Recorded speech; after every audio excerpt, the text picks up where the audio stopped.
You're tuned into news across the galaxy where they talk all things LA Galaxy with the NAG Boys. Let's start nagging.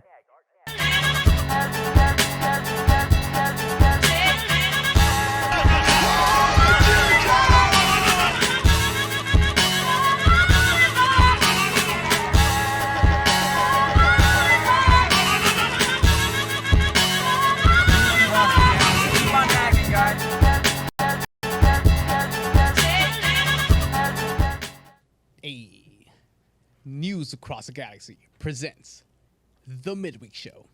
I'm your host, Bryant, aka the Fake Ultra, and next to me is the well-versed in lingo and vocabulary, Mr. Edgar Zerniga. How you doing, Mr. Sir? Hey, how you doing? Goes over here. As you can see, I'm in a void. That's where the galaxy has me right now. But hey, guess what? There it is. Special guest, Brian. We have a special guest all the way from the nation's capital, from DC, the original voice of the first LA Galaxy game, the Washington Wizards voice, the DC United voice, Mr. Dave. It's in the net, Johnson. How you doing, sir? I am doing well, and again, that'll probably be curious as we were sharing the story about, my LA Galaxy tie goes back to doing a game in Tampa in May of 1996 as Danny Villanueva and company just put together a television package on KTLA, and little did I know, in May of 1996, the DC United and LA Galaxy would become great rivals because of the storied MLS Cup that was played in 1996 later that year. But so happy to be with you. And now the crazy thing is DC United and LA Galaxy, arch rivals, sort of. But, I root for the Galaxy now because, I'm an original guy. So I think it's great that LAFC is out there or whatever. But wait a minute here. I don't want them to take shine away from the Galaxy because the Galaxy were there back in the day. They were the original. Along with DC United. So the other night, I'm watching the San Jose game, and I'm rooting for the Galaxy because they showed us the way and what the possibilities could be with the stadium. So I still, as we get two teams in a town now like New York, I still want people. Don't quote me on this because DC United fans will turn on me, but I want them to support the Red Bulls because, New York City's got shiny new stadium on the way and lots of money, but I still want Red Bulls to have fans. Now I just lost all my DC United fans, so I'm going to have to come out with you. But I'm just being honest in terms of, as we just announced San Diego as the 30th team, special in my heart will always be, who built this league, what teams, what fan bases are the reason we're having this conversation.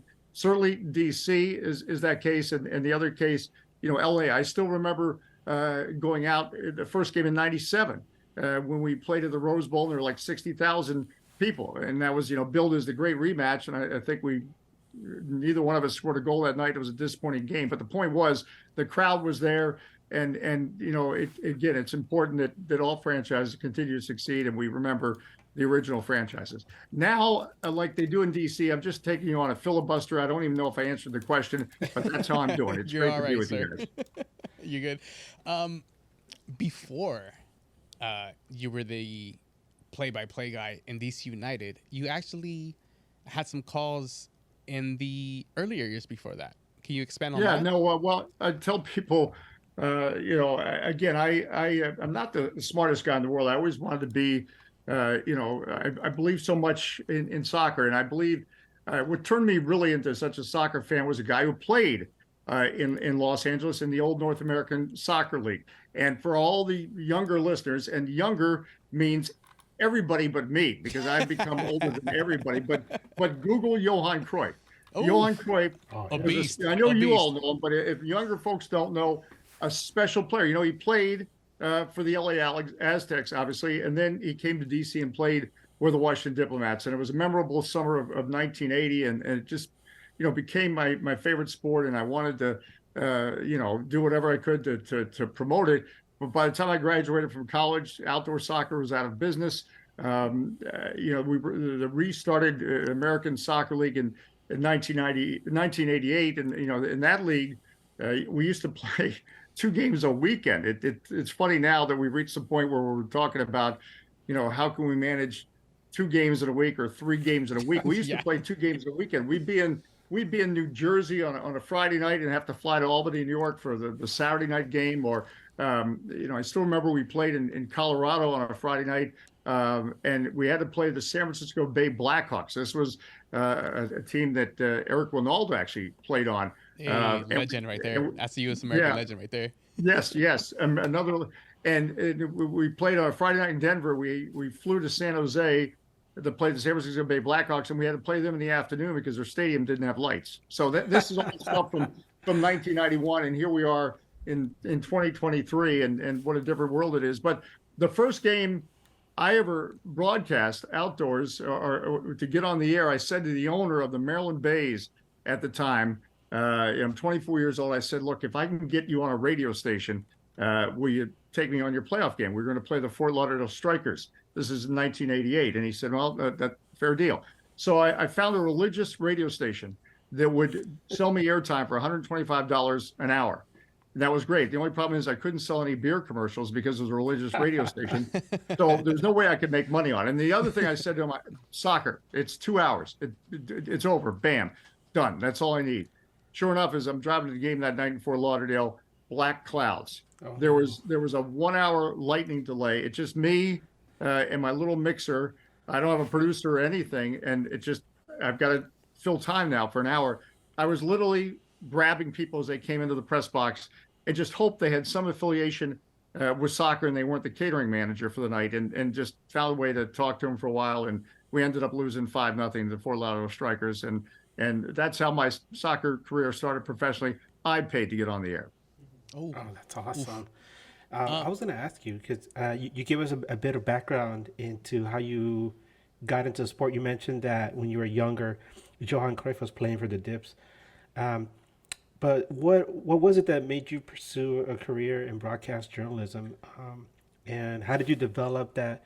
How did you get into not just broadcast journalism, but decide I'm going to really start to hone in on soccer? Well, I mean, to be a broadcaster is something I always wanted. And it, it stems, my earliest, or not earliest memories, but, it seemed like from the time I was like 5 or 6 or 7 or somewhere in there, or probably more like 7, I started to cut lineups out of the newspaper and broadcast, imaginary games. And I would have an audience of one. My mother, who was suffering from the disease that now unfortunately I have multiple sclerosis. And so she was my audience of one. I used to put on these imaginary games for her. Sometimes, depending on how our games are going, I feel like I still maybe only have an audience of one. But on those occasions, way back when I was a kid, it was just what I always wanted to do, and it's what I wanted to pursue. And I think one of my influences in terms of soccer and basketball, the two things I'm doing professionally.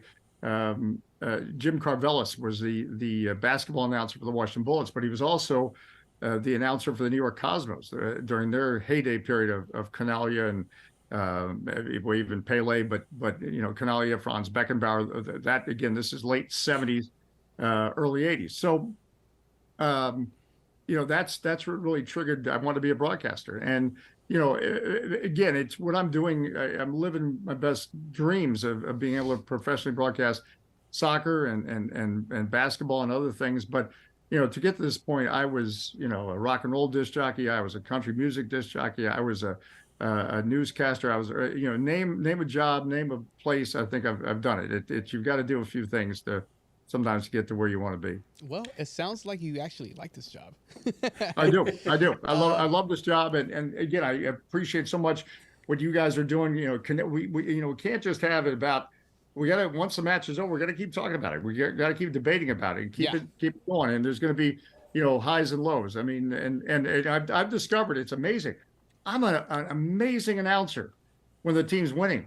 When it's losing, I am terrible. I should be fired. So, and it can all turn. That's why we have to stay with it. I mean, we were talking about Sheffield Wednesday in England before that they were down 4-0 in a playoff leg, and now they're still doing well in their situation.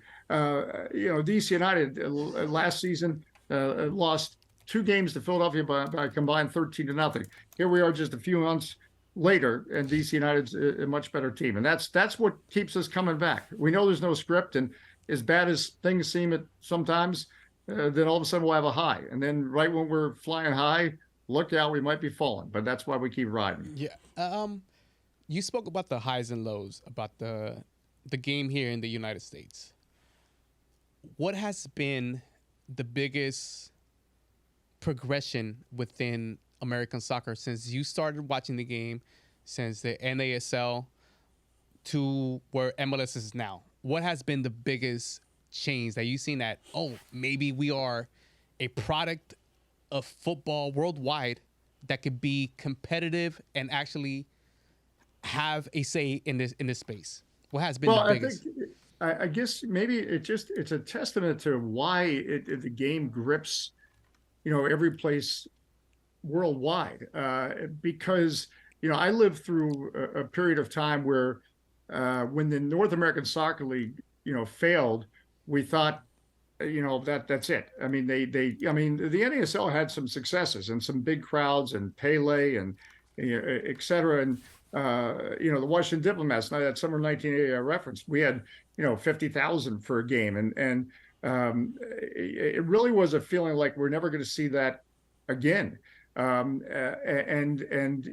the NASL was barely holding on in around 83 or 84, and it was our hope that we would host the World Cup, believe it or not, in 86, when I think it was Colombia was supposed to host. Mexico, bottom line, got pulled in at the last minute to host the 86 World Cup.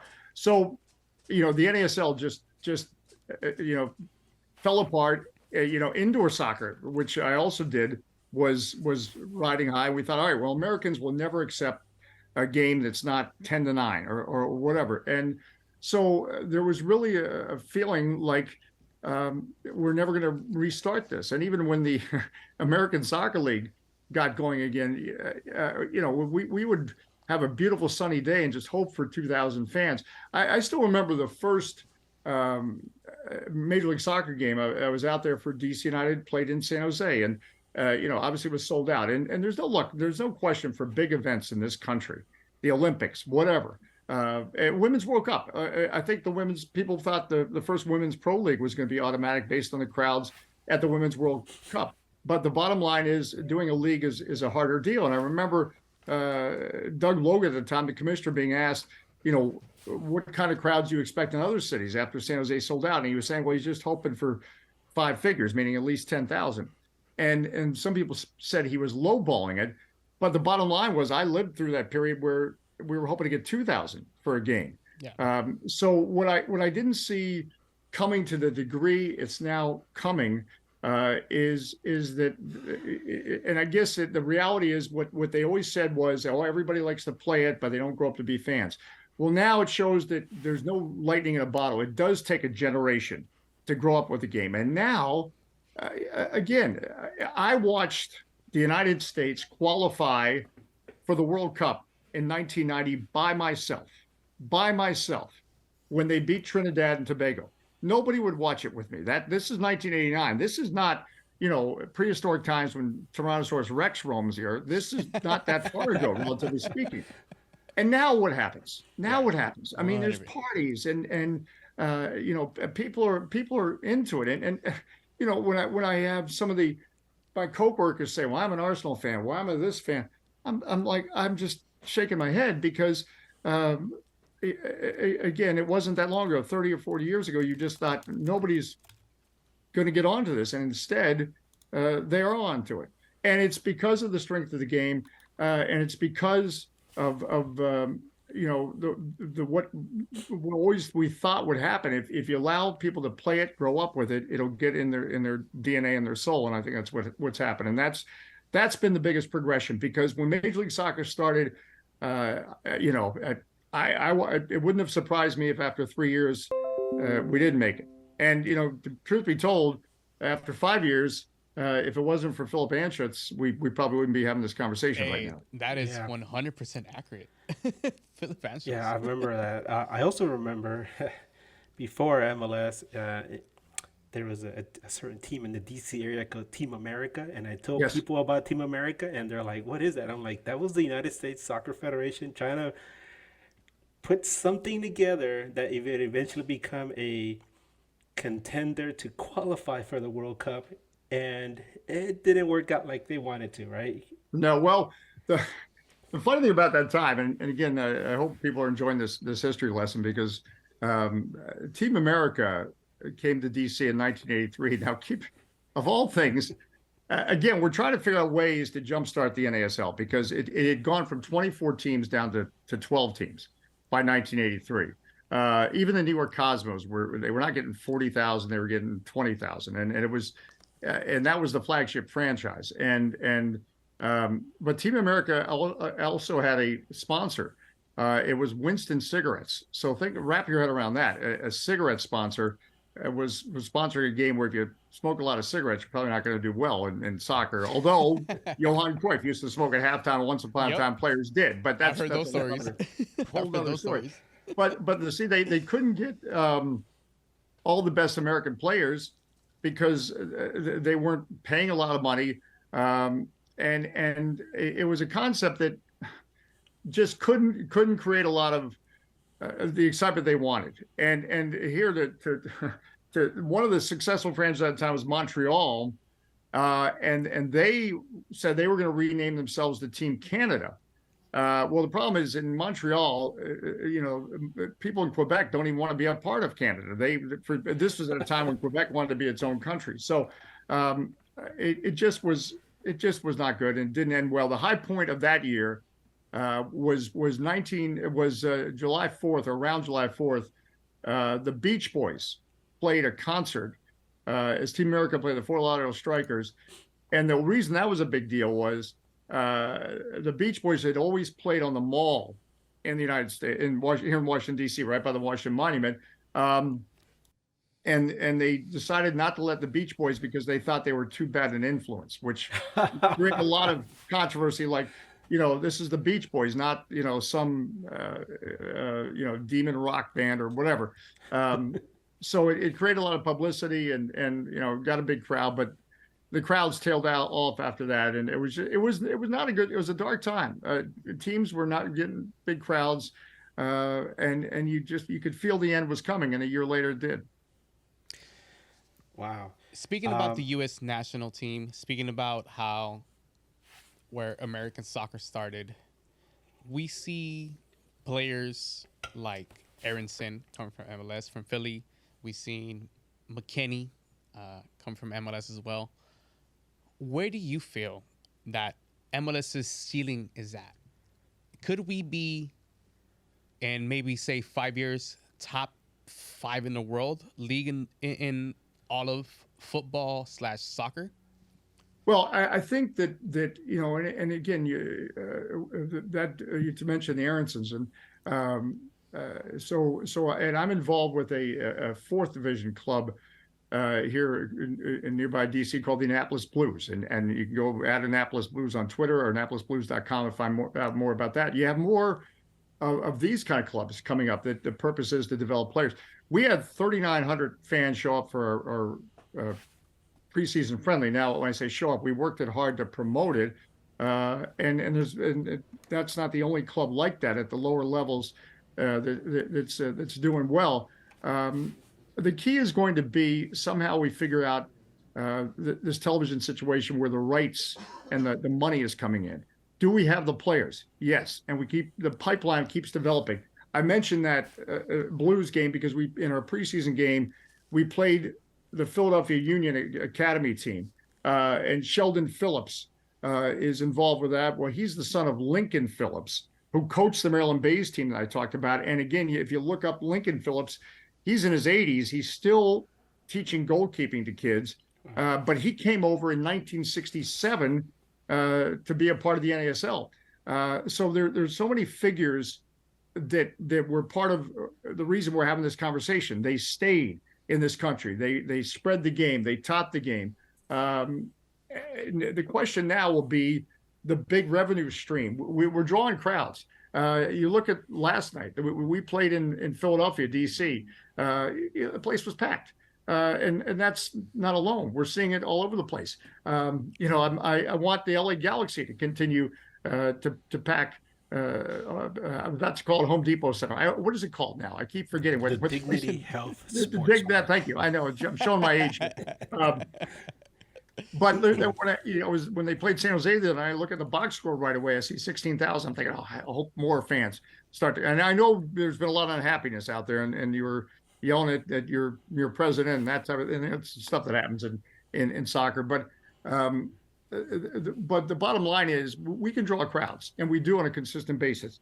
You look at what makes these big leagues big, and it's what it is in other sports in this country. But soccer is unique because in this country, there really are no other competing leagues around the world for basketball. Certainly football, certainly hockey. It's not even close. It's not even worth a conversation. Soccer does not live in a vacuum. Professional soccer, you've got competition, just in Europe. The key, we can become one of the world's biggest leagues if the television revenue is there. And when I say television is hard to define now, because we're not talking about television like you and I knew it growing up and most of the people listening. It's changing at the moment. And look, it's why we have the Apple subscription situation now, and that's I think today ESPN announced they were going to make some changes in terms of how they distribute. When I was look, I'm 59 now. When I was right out of college and you get an apartment or you get a place, the first thing you do was call the cable company because you want to get cable television because you thought, man, will that be great? I'll have 17.2 million channels to watch. I don't know what's on. I don't know if I want to watch any of them, but at least I'll have them. But now nobody's right away calling the cable company. We've got phones. We've got, we're talking on a digital space. So Major League Soccer is, to me, exceeded so many expectations. And you guys lived through it. There were periods in that early 2000, the league could have gone out of business. Make no mistake, David Beckham coming to the LA Galaxy, I believe was such a game changer in terms of worldwide perception. Because again, he came after a championship with Real Madrid. He didn't come here on one leg, and he still performed, and he helped change the trajectory of this league. I still remember watching on a plane when Beckham, it was his first game, or I don't even know if he played or what the circumstances were, but it was an ESPN game, I believe. But bottom line is they're showing an aerial shot like they would do for the NFL or whatever. And I'm thinking, I could almost cry. I'm thinking an aerial shot for a soccer game. Again, we started this conversation, I paid to get my game on the air. We were lucky to get on there in any kind of fashion. When Maryland Bays, that team I was talking about in 1991, played Sheffield Wednesday, and we're talking a top-tier English team, I helped get that game on cable access television. So, we were right after the school board meeting that was televised, and then came Maryland Bays and Sheffield Wednesday.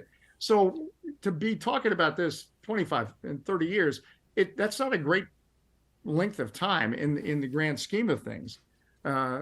So we are poised for great things. We've got the World Cup. I mean, I am nervous because I'm always nervous about things. But we have such an opportunity here these next few years, and with the World Cup coming here, I just want this to be the moment that really puts us over the top, because I believe we're right there. I see who's in bars watching these games and getting up early. They're 20 and 30-year-olds, and that's what you want. That's what you want, that younger demographic. You want this to be their sport and to continue to have interest and passion in it. Yeah, so, Mr. Johnson, shifting the focus to the old rivals, right? Galaxy, DC United. A legendary here, I know rivalry. I can speak for a fact. Here in LA, we have San Jose up the road, and we don't like them much, right? But You go back to those days, and a lot of people will tell you, man, DC United, they were our rivals. They were our arch rivals because we butted heads with them so many times in those early years. And I was just curious, did DC United fans also view LA Galaxy as an old rival?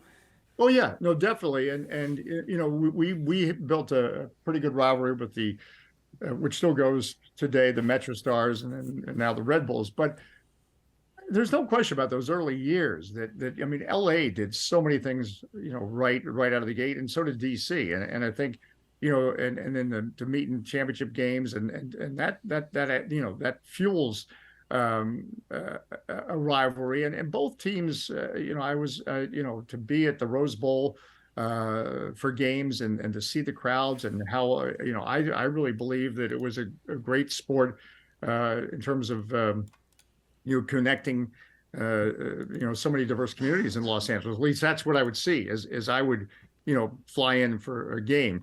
You guys have lived it and know it better, but that's what would happen here in DC, where this was the sport, is the sport that brought you know, so many. We always say the K Street, which is kind of like our, you know, fancy street in DC. It brings the K Street lawyer and the construction worker together in the stands, and that's not just a phrase. I know examples of that. You know, a guy who lives for game day to beat the drum at DC United games, and justifiably so, because you know, why is that release of joy so important to him? Because he's working his tail off at a construction job. You know, that's you know, that's you know, sports is such an important outlet for so many reasons and for so many people. And that's why, you know, we have in DC the Chico stand, which honors one of our great supporters who sadly passed away, Chico Soloris. That's our supporter stand. And you know, they're you know, I spend all week trying to stay connected with them because they're the lifeblood, all these supporters groups, because, you know, we need everybody on board, but when you have that driving force, not only at DC United but at all clubs, that's so important in terms of, you know, increasing our popularity and spreading our message, and that gets back to Eduardo's connection. Can we be one of the top 5 worlds in the league? Yes, we need, you know, television revenue. I'm just talking about a bottom line situation that has to continue to increase, and that's why the Apple deal was so important. But along with that, the supporter groups have to remain strong and keep that passion up, because not only is that a selling point, but it's also the lifeblood of what we're doing. Yeah, of course. You guys are the first MLS champions. There is no excuse to not be a fan of a team who led the way for most of the 90s and actually got the first Champions League title to come to MLS, to come to the United States. Well, switching gears, I know you guys had a game yesterday. So did we. We want to talk about what is going on within DC and the LA Galaxy. And this weekend's match I think is pivotal for us in the fact that we are in last place in the Western Conference. You guys are in overall. Yeah, last overall. And you guys are coming into better form. The match that you guys had yesterday against, was it Philadelphia? Yes, Philadelphia. How do you see that match in comparison of where you come into a weekend where you have to play the LA Galaxy, who has the worst record in the league right now?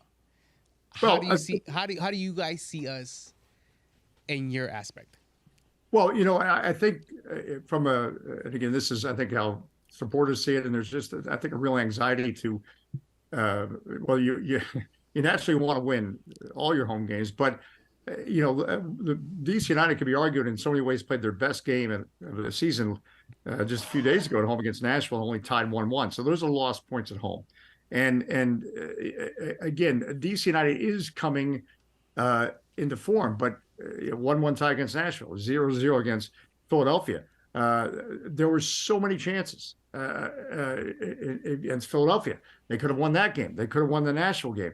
And those are not the only two games where you look back and think, yeah, Orlando should have been a win, ended up being a tie, whatever the reason.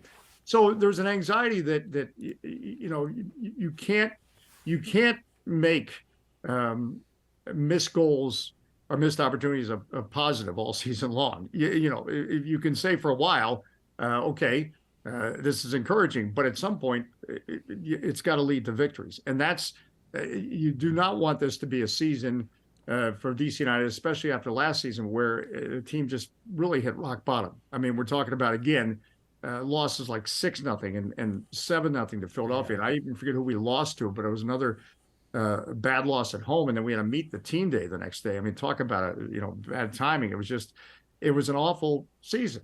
But it shows that if you get through that, you stay together, you grow, you make changes, you can get well in Major League Soccer in a quick hurry if you do it with the right plan. Yes, there's Christian Benteke. Yes, there's Mateusz Klich. Yes, there's Lewis O'Brien. So it sounds like that's our quick fix was going with Premier League players. No question, make a difference. But at the heart of this DC United resurgence is the continued pipeline of development that is producing players. And you'll see a player on Saturday, Ted DiPietro. As I said last night, when the ball is on his feet, it looks like he's wearing slippers. He's just silky smooth. But he didn't score last night. However, he scored some big goals already this season. He's 20 years old. These are young players where the moment is not too big for him. So DC United is developing players like Kevin Paredes, who's gone on now to play in Germany. So it's a mix of, you want the right veterans, but you want to keep developing players. And that is what, Philadelphia is doing, and so many teams. I don't want to single out just two teams. It's what the MLS blueprint is right now. But the game is going to be sold out Saturday, and it'll be the third straight sellout for DC United. So, I think from a perspective of you feel the pressure as a supporter that it's poised for DC United to have a big night. But this is Major League Soccer. Just wait 5 minutes and things change. And 100. And it makes it a great league. It'll drive you nuts. But so I have every confidence in the way DC United is playing that they can get the job done. Do I have certainty of that? Absolutely not. So on our end is even worse because you see our LA Galaxy, we are not ready to compete for any type of title. I know the U.S. Open Cup is up for grabs, but even at that, I don't think the LA Galaxy has enough to be competitive in any of these short tournaments when it comes to Open Cup, Leagues Cup, and of course MLS is no question. I don't know if you had some questions, Edgar. Yeah, I do have a question regarding DC United, and that is, what has been the biggest change with DC United going from Ben Olsen being there for so long to having Wayne Rooney now, and has there also been a noticeable change in the club's culture? I think, again, I think what's so great about it, and I don't have the numbers in front of me, in terms of the club's culture, we're developing players that are playing. Donovan Pines continues to go from strength to strength, or Chris Durkin, and people can look this up and who our homegrown players are and the development. So the culture's been there. And again, in terms of Ben Olsen, did a tremendous job for DC United to guide them through, an important part of our club's history. And that's probably not the right word to say important. DC United is playing at a beautiful soccer-only stadium in the coolest neighborhood in DC, just a couple of blocks from where the Nationals play, Audi Field. That's great. It sounds like, but 10 years ago, it could have been possible that DC United would not be in DC. It would be a situation like San Jose initially having to move to Houston. There was RFK Stadium was literally falling apart. I mean, concrete pieces were coming off. That's not a good marketing technique. Yeah. It just was not. It was a great venue for not only DC United, but for soccer at one point. In the 90s, it was a place to go for the U.S. national team, and some great memories. It was a host city in '94. The best goal of that World Cup that year was scored by the Saudi Arabian Wyron, I believe his name was. A tremendous goal against Belgium. So RFK's got a wonderful soccer history, but history, the key word. If Jason Levian and the DC United partners had not worked out a stadium deal where they were paying for it, we might not be having this conversation right now, or I wouldn't be involved with DC United. DC United would be no more. That was a reality. That was a reality that DC United was facing. Fortunately, they got it done, and now DC United can continue to forge ahead. But it just shows that just how slippery a slope it was for a period of time. But Ben Olsen had to keep the team together through all that period. He got the team to playoff appearances during that period.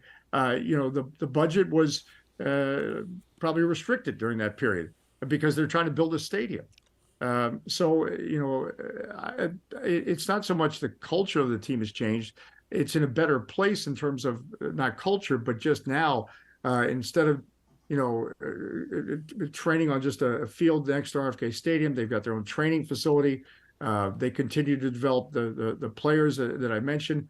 Ben Olsen was coaching with Wayne Rooney in 2018 and 19 when they made the playoffs both years. In 2018, it really felt like that they were even better that season, and might push further in the playoffs, and had to take a rough setback because the original plan for Wayne Rooney when he came over in 2018 was not just to stay basically for a season and a half, and so they had to do a major reconsideration, and that was a painful process, and that during that painful process, that finally the record. Ben Olsen paid the price for it, but as Ben said, maybe at some point it does reach a time where it's time to move on. But Wayne Rooney has come in, and it's been a situation where what you appreciate is his commitment to the game. And I knew this just from what he did at Derby County. You think of what he did at Derby County. That club was going out of business, or it was low on funds. It kept losing players, but what happened to him? He never left. He stayed the whole time. In other words, if he had walked away from Derby County with all those financial problems they had, et cetera, nobody would have said anything bad about him. They would have said, well, why would a player of Wayne Rooney's stature or a person in soccer world of Wayne Rooney's stature want to stay around Derby County as they're going through a fire sale? No, he stayed. And he kept developing the young players, and that's not for every person. And some people say great players can't make great coaches, but I think Wayne Rooney's showing that football is such a part of what he's about, and he's backed it up by as he coaches and comes in for DC United. He didn't just say, "All right, now buy me a bunch of imports," or I'm going to buy a bunch of veterans and go from there. He's brought in certain players who want to be here from the veteran standpoint, but you look at his moves, who he's starting, who he's playing, and who he's rewarding with time. It's about training. Our left wing back, Yasu Samaki, was on Loudoun United 3 weeks ago. Now he's started the last 2 games because obviously Wayne Rooney likes what he's doing, and we're short on numbers because of injuries. But the point is, he is willing to give young players real opportunities. And they've been a big part of the script of the season. Every bigger part as a Christian Benteke and his wonderful goals, or some of the other players I mentioned. Yeah, I remember seeing that first game of the season when Cudi Pietro scored that game winner at the end, and it was like everybody went nuts, and it was really exciting. And that goes back to something that you had mentioned earlier, where because we're MLS originals, DC United, LA Galaxy, you want to see that we're all doing well. A lot of people, especially younger fans, when I tell them, I really, really do care about all the teams in this league, which is really strange for me to say, because when you look at other professional sports in this country, a lot of it is very tribal, very regional. Like if you're a Dodger fan, why would you care about what's going on in New York with the Yankees or the Phillies or the Braves? But in MLS, I feel like, yeah, primarily, I'm a Galaxy fan, but I really do care about the well-being of the other teams. So I remember when Tampa Bay and Miami folded, that hurt. I No. was like, I want to see the league succeed. Well, that's a great point. I think that's something that everyone should remember because no, it doesn't feel like Major League Soccer is just going to keep going from strength to strength. But we know, and anybody else that remembers, it didn't always feel that way. It didn't always feel that way, and so it hurt me when San Jose. I was in San Jose, as I just mentioned, for the first game against DC United, and boy, all the promise of that day and how wonderful it was, and then San Jose's leaving. For Houston. Houston, yeah. And I'm sad, not mad at Houston, just sad that it come to that because they couldn't. And that's why I said at DC United, it could have, people kept saying, well, that can't happen. DC United won all these titles and blah, blah, blah. It doesn't matter. If you can't make it work at some point, any owner is going to throw up his hands. He doesn't have bottomless pockets. He can't, keep losing, money that doesn't make sense. Tampa Bay and Miami, when as you mentioned, when that happened, I'm thinking, oh, is this the start? Because I lived through the end of the NASL. I know what a death roll of a league looks and feels like, and we were in some trouble. And it took supporters and it took supporters groups to stay with these teams during those periods. So do I, I don't want any team to go out of business. I don't want any community to lose its team. I know what it feels like. It doesn't feel good. And so that's where, we're going to root against each other. And, I want you guys to be yelling at DC United and say you want the Galaxy to win. But you don't want to put DC United out of business. I don't want to put the Galaxy out of business either. And that's the bottom line, because we're all in this. We should think of this together, because one thing that I think is great, well, many things actually is great, that all of us that are here today and everyone who's listening has a chance to do something that most people don't. If you become a fan of professional baseball or basketball or whatever, all great sports, but they've been around for 100 years or whatever. So you're not part of the generation that makes it happen. But everyone that is listening to this, you're part of the generation that one day they're going to be talking about and saying, you know what, there was this crazy bunch that believed in a sport and turned a sport that people thought would never, ever make it in America into one of the major sports in America. Ooh. It's going to be a great story for the history books. And congratulations, everyone listening here is making history. Yeah, 100%, especially with a team like DC United, who was, their last title was in 2004. When you see teams that have that legendary status or trajectory of having that many titles and to actually put MLS on the map. My only question is with you guys, and same with us. Our last title was 2014. Our fan base is, we're everywhere. We're talking a lot of smack about our front office. We're talking a lot of smack about our players. I could only imagine how it is in DC, because you guys haven't won since 2014. How does a fan base in DC feel? It's, there's natural frustration, and listen, this is not because it works both ways. It's not to take away any successes in those early years, because with a smaller league, you could argue it was tougher because every game, everybody, the talent pool was not watered down, et cetera, et cetera. But having said that, there was fewer teams, so you had a better chance of winning it. Now we've got to navigate a 30-team, 29 or 28, whatever it is, obstacle course. So it adds to the difficulty of that. And look, I live with that. I'm the play-by-play voice of the Washington Wizards. We haven't won a title since 1978. But you know what? There's some NBA titles, NBA teams, several NBA teams that have never won a title. I mean, Denver. Clippers. The Clippers. Yeah, right. Exactly. Right. So, but you want that passion, but it's the other night when DC lost in the Open Cup, I started seeing stuff on social media, because I was feeling pretty good about DC United, and should, because look, DC United's doing well. is doing well. You feel it. I feel it turning the corner. But we lost in the Open Cup, and everybody is saying, "Oh, or not everybody," but there was some reaction of negative. And I'm thinking, but the flip side of that, the last time we won the Open Cup was 2013, but we only won 3 league matches. So nobody wants a 3-31 season either. So, look, the passion is what it's about. The frustration, that's okay too. But as long as it's kept within, again, reason, because look, it's good to keep, all supporters do have a right to ask questions and wonder what's going on with their franchise, because that's what it's about. You want that involvement.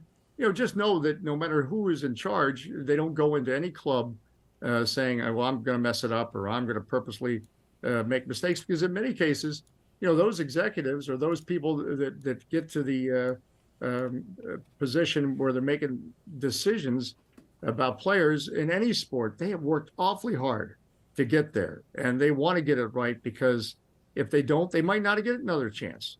That's a tough career pill to swallow, which is a high risk, high reward when it comes to professional sports. Ooh, Chris Klein, are you hearing that? And Chris is a great guy, but I know there's frustration. But I know Chris Klein, and I know, it's just a tough look. Losing's tough, and you have to. There's no way around it. And again, I just think, it's okay to be frustrated, but it's never okay to take it personally on yes, 100%. It's even like, this we were talking to Sheffield Wednesday. They've advanced, by the way, in the playoffs of the English League after losing 4-0 in their first leg, and they come back and win the second leg, and now they move on. But after the first leg, I mean, some fans were hurling racist abuse and all this kind, and you're like, well, wait a minute here. Yeah, no. There's serious stuff. No, to be frustrated, upset, yes. To be over the top, no, that's just not healthy. There's more serious things. Yeah, in this world. Because on our show, we give flack to Chris Klein for the decisions that he has made regarding players. We usually feel that he's more into the selling jerseys than actually having a product on the field. And this is what we tell everybody that listens to us. Every time that we say stuff about players or front office management, is always what's on the pitch. It's never personal. Right. I'm pretty sure they're great guys in their personal life, and I'm pretty sure they just want to do their job, because, I mean, that's what they got hired for. But we're never going to attack people personally. And it's great that you said that, because, I mean, if Chris Klein does hear this, it's never personal. It's always on the professional setting. The lack of pitch performance, or whatever it is you put on the pitch. That's all. Yeah, and I think, I'm not speaking for Chris, but most executives or most people in the situation understand that when they get to that position, it's not going to all be flowers. You're going to face criticism, but as long as it's, and I've talked to many, in all sports, general managers over the years, as long as it comes from a position where the person, actually watches the games, or actually, what they don't like is when they all of a sudden see a column written by somebody who they've never seen at a game, and they start professing, to know everything. They can totally disagree with a column or a podcast, but if it's done by somebody who's showing up at the games, who's day by day with it, you know what? That's called a difference of opinion, and that's what we have to be able to have in this country. And I'm in Washington D.C., where I had a political conversation with somebody a couple of weeks ago, and we were from two different. I'm not going to get into politics, but we were two different age groups, two different angles. But the point being, I respected that person and their intelligence, and guess what? I didn't expect them to think like me, and she didn't expect me to think like her. But I wanted to hear. And this is the point about dialogue. Sometimes I don't think with debate you should try to go in, I'm going to win your guys' opinion on this. You offer your opinion, and maybe what I say, you'll think, yeah, that makes sense. Maybe what I will say is boy, he's got to stop drinking. He makes no sense at all. So, but that you throw things out and ideas. And you know what? Sometimes an idea that didn't seem like a great idea today, 2 years from now, boy, that was a great idea. I should have done that one. So and that's part of what happens in sports. We have players that we give up on, and they, turn us around. We have players that think we'll come to a team and be the savior. It doesn't work out. It's why we keep. There's no script. There's no script. That's why we keep showing up. Edgar, So, you have something? Yeah, I was gonna say.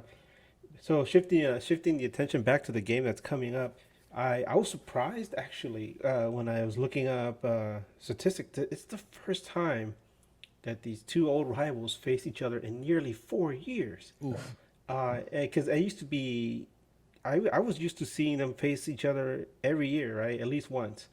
And then I looked back and I saw, wow, it's been nearly 4 years. The last time they did play each other, it was a 2-1 DC United win. But to add to the anxiety of Galaxy fans, the last time Galaxy defeated DC United was nearly 7 years ago. Why would you say that, dude? A 4-1 drubbing. Why would you say that? So we're wondering, what do Galaxy fans have to expect in this match from a DC United point of view? I know you mentioned the match against Philly and how frustrating that was, and the one before that against Nashville, but how does DC United match up against this current LA Galaxy team? And what do you think we should expect from DC United? And I know Bryant likes to ask this question a lot. How can Galaxy defeat DC United? We can't. I'll let you know that now. We can't. Well, I think what you expect from DC United is a team that is full of confidence right now, and they clearly believe in their manager, and they're playing with a lot of belief in what's going on. And my perfect example of that to me is in the Nashville game, down 1-0, where DC United's, DC United, that game, they're down 1-0, a fluke goal, but that's part of the game as well. Donovan Pines is trying to clear it. He does, it ricochets off a Nashville player and in the net. Alex Muil, he didn't know much about it. The ball just ricocheted off his body, and it ends up being a 1-0 lead.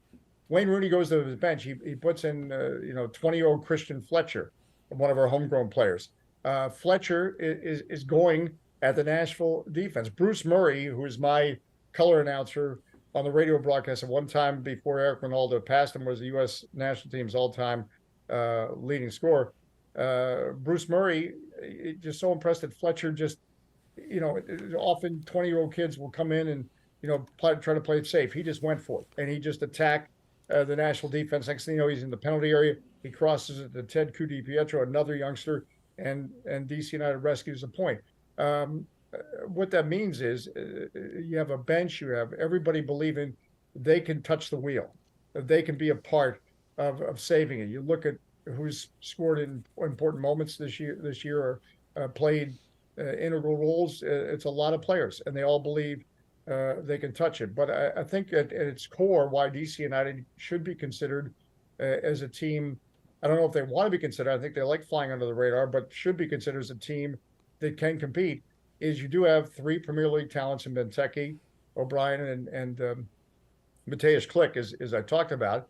And then from there, you have just a core group of leaders like a Russell Canals, Steven Birnbaum, whom I don't think is going to play because of injury. And then Wayne Rooney's playing out of this 3-5-2 system, and then he believes in the goal sweeper. Tyler Miller, you'll see him 30 yards from goal, and that's where he's supposed to be. Last night, he almost gave me a heart attack as he made a sliding tackle in the center circle to stop a Philadelphia Union breakaway. But that's the way they play, and that's the way he plays, and that's the way he likes it. And as I said to Tyler Miller, well, what else do you like to do? Do you like skydiving without a parachute? I mean, you play, a high-risk goalkeeping. So, this is a DC United team that feels like it should be brimming with confidence. I think it is. But, you can't use the term flying high when all these great chances and all these great moves is still not uh, producing a run of, wow, they're scoring 2 goals every game. I think it's in this team.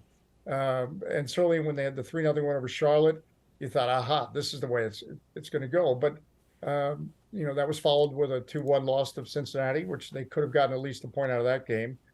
But MLS is not a league and I haven't looked at the standings today, but when we started yesterday, where Toronto was the last place team, and at that point they were only 3 points behind us, and we were supposed to be on the rise or are on the rise. So it's all congested. It's May, but because it's May, you don't want to be in September 1 point out of the playoffs saying, well, if we'd done this game or that, and that's the kind of league we're in right now.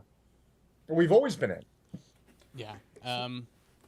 It's unfortunate that the LA Galaxy is such a bad form, and we're gonna go face our original MLS rivals.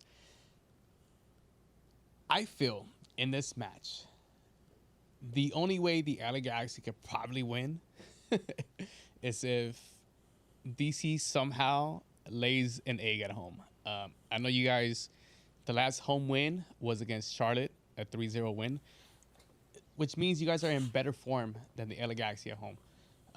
We just lost to the Columbus Crew in a very convincing win by Columbus.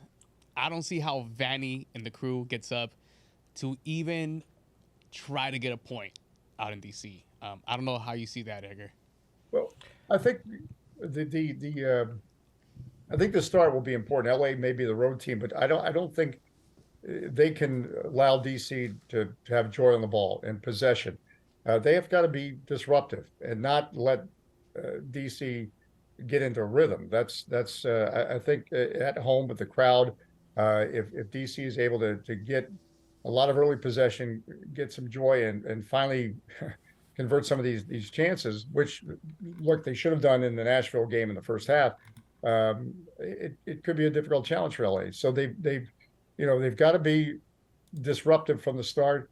And when I say disruptive, you cannot allow, just as I mentioned, some of the players DC has, they're technically sound players.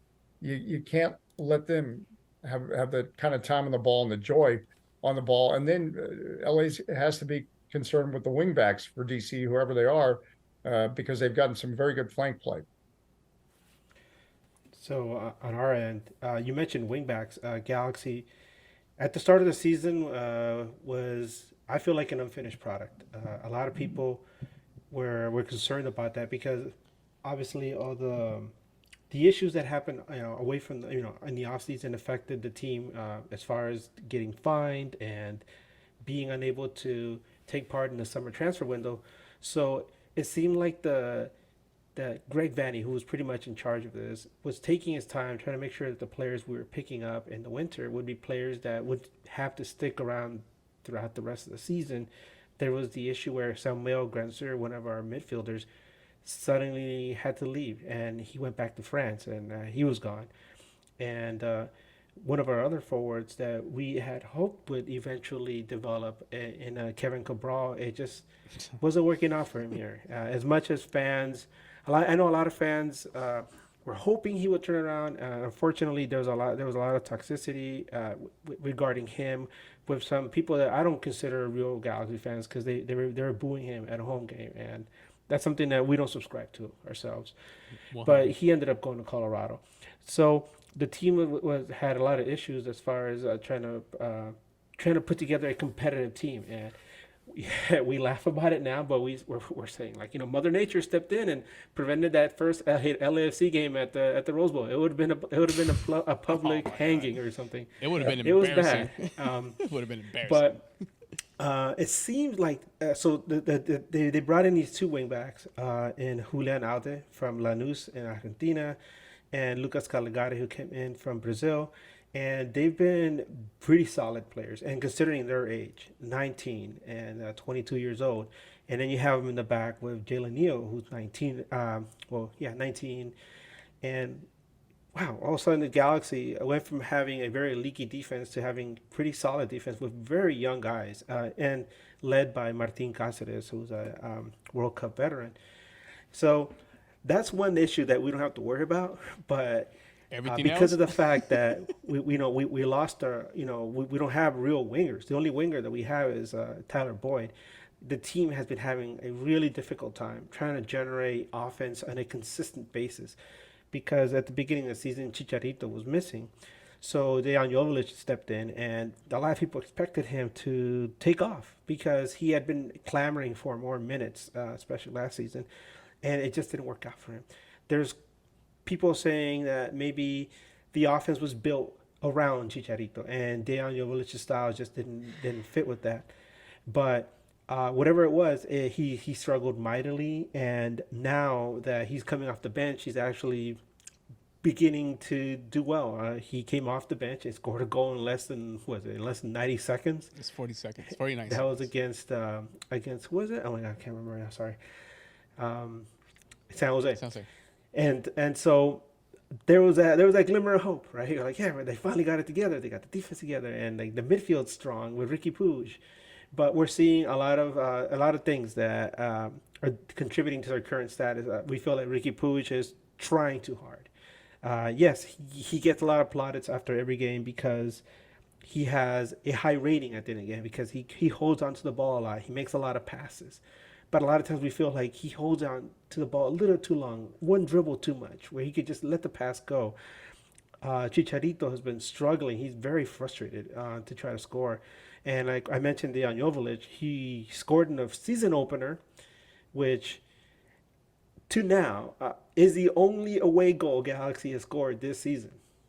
And that was way back in March.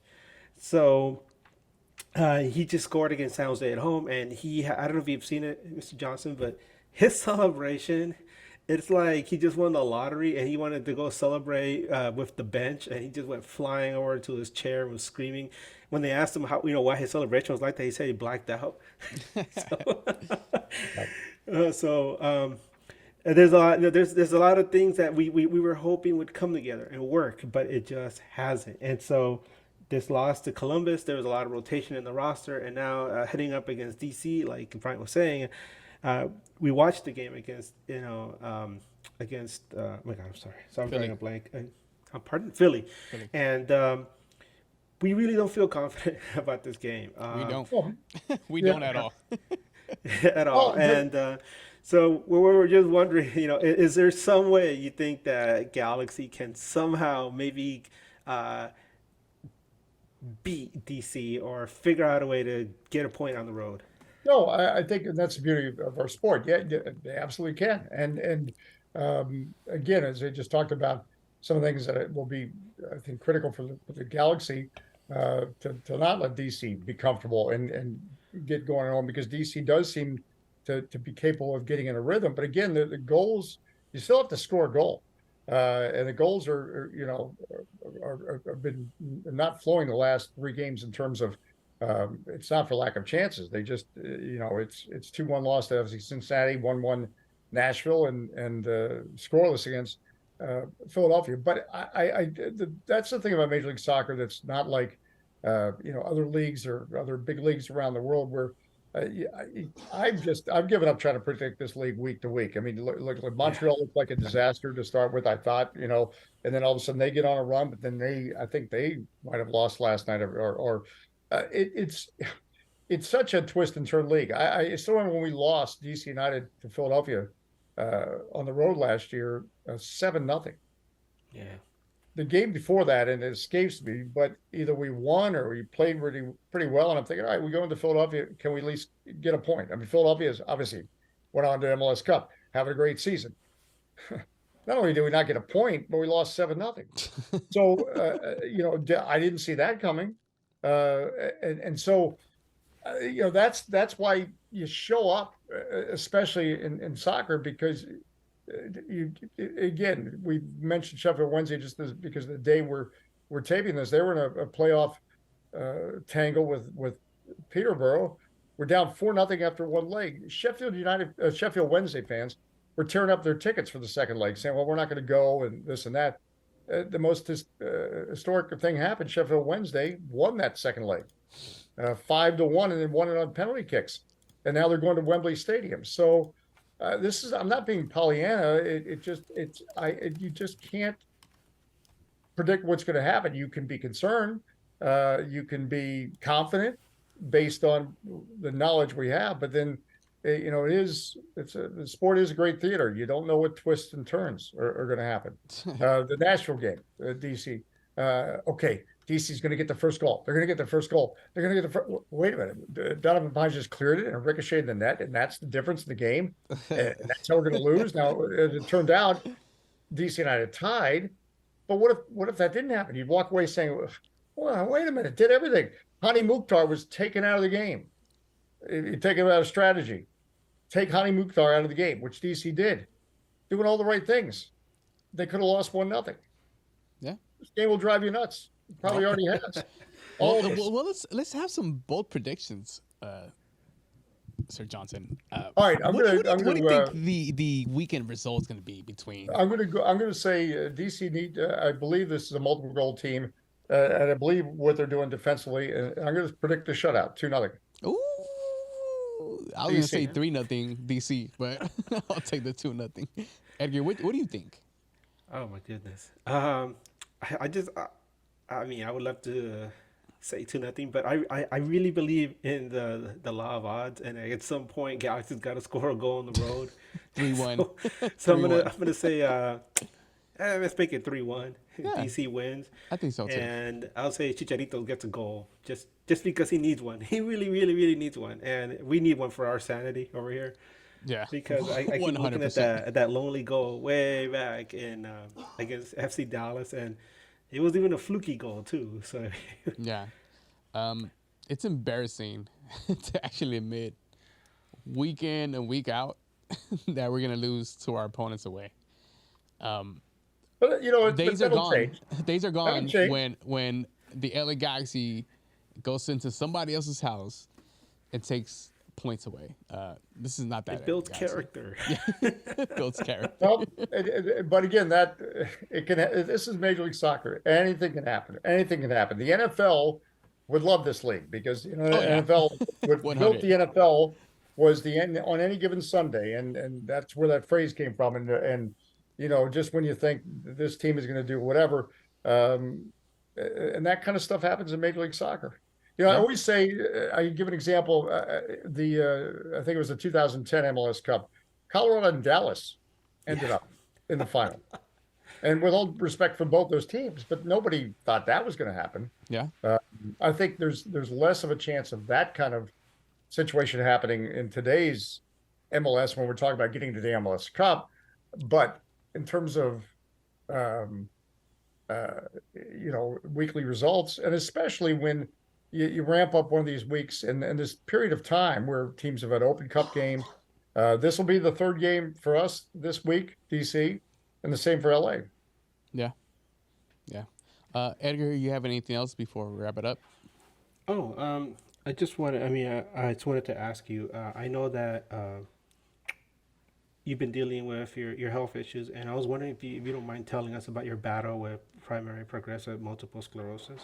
Yeah, no, it's a very important battle, and we're raising a lot of money for research. And I visited a Georgetown here in Washington. Georgetown University is a lab there where they're making progress on possibly a way to stop it or maybe cure it. Now, when I say making progress, no, there's nothing going to be happening in the next 2 weeks.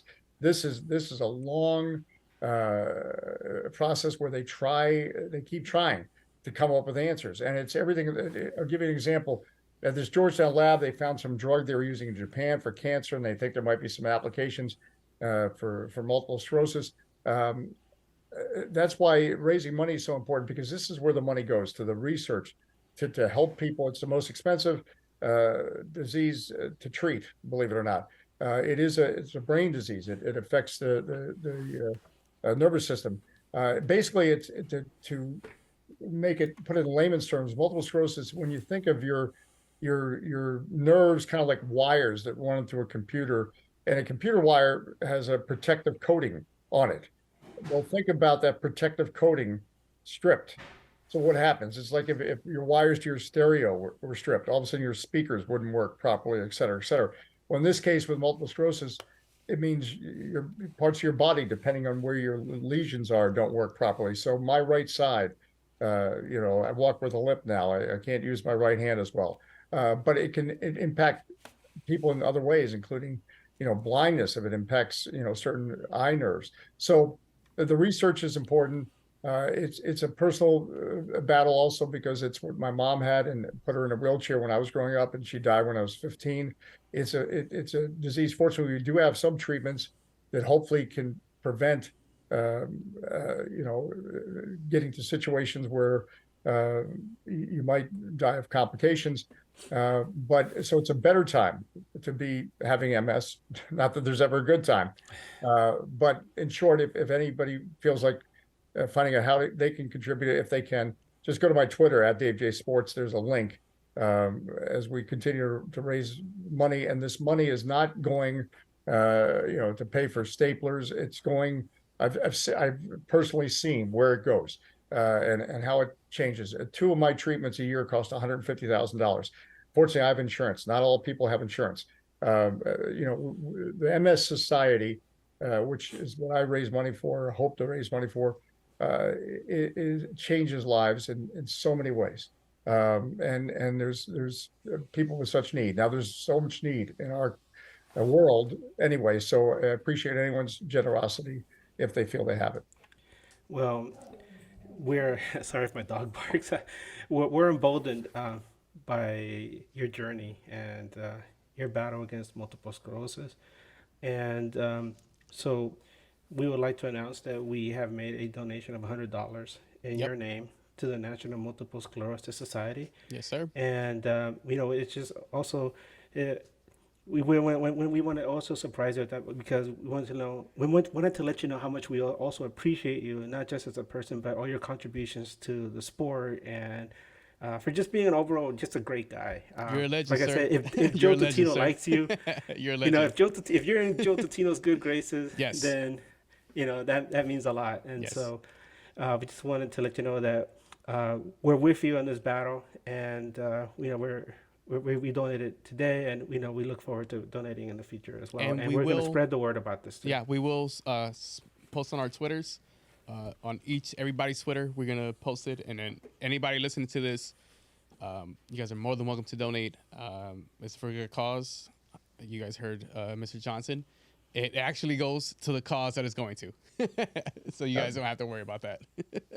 No, it's much. Well, again, thank you for the kind words, and it's much appreciated. And the great thing is, on Saturday we'll be rooting for different teams, but we're all in this together. And this is, I cannot thank you enough for what you do for this podcast, for this kind of connectivity. Because getting back to Eduardo's conversation, a question about, as we try to become one of the world's biggest leagues, it does take television rights. It takes this, it takes that, but it ain't nothing unless we're talking about the game, and we got people passionate about the game, and we have people into the game, and that's what you guys are doing, and that's the most important link. That's why we're here, because you were here in 1996, and look out, 2026. Hey, here we go. 30 years, baby. Let's go. All right, let's wrap it up. On the weekend, your LA Galaxy is going to try and go get a point in the nation's capital. Thank you once again, Sir Johnson, Mr. Dave Johnson. Mr. Dave, it's in the net, Johnson. We truly appreciate you. You are a legend of the game. You are a legend in these small MLS circles, and we truly appreciate you taking time out of your day to speak to a couple knuckleheads who have a podcast, and we appreciate it. Well, not knuckleheads, and time was so precious, and I appreciate it. Thank you. From me, Bryant and Edgar, this is News Across the Galaxy, the Midweek Show. As always, keep on nagging.